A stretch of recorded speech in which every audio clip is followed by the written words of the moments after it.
சிரமங்களை கொடுக்க தான் செய்யும். ஆனால் ஒரு பெரிய பாதிப்பு இருக்காது. ஏன்னா வக்ர காலத்தில் வந்து வக்ர சனி இருக்கு. ஆனால் கொஞ்சம் ஜாக்கிரதையாக தான் இருக்கணும். டிசம்பர் ஜனவரி அவ்வளோ ஒரு சிறப்பை தராது. இந்த வக்ர காலம் எச்சரிக்கையாக தான் இருக்கணும். விருச்சிக ராசிக்காரர்கள் கண்டிப்பா பழனி மலைக்கு போய் பழனி மலையில அடிவார முருகனுக்கு ஒரு இரும்பு பால் வாளியில பால் அபிஷேகம் செய்து கொண்டால் இந்த வக்ர காலத்தை நகர்த்தி கொண்டு வர முடியும்.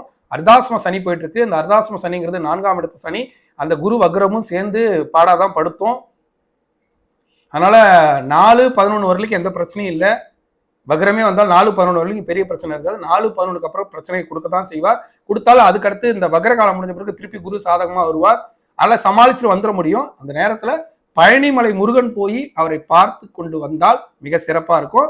11/2/2024 பிறகு மீண்டும் குரு நலநிலைக்கு வந்துருவார். அதனால மீண்டும் ஒரு புதிய நண்பர்களோ புதிய விஷயமோ இல்லை, நீங்க நடுவில் அந்த வக்ர காலத்துல வந்து சில விஷயங்கள் வந்து கத்துக்கிட்டு அதுக்கப்புறம் உங்களை நீங்க சரி செய்து கொள்ள முடியும். குரு திருப்பி நல்ல நிலைக்கு வந்துருவார். அதனால பயப்பட வேண்டாம்.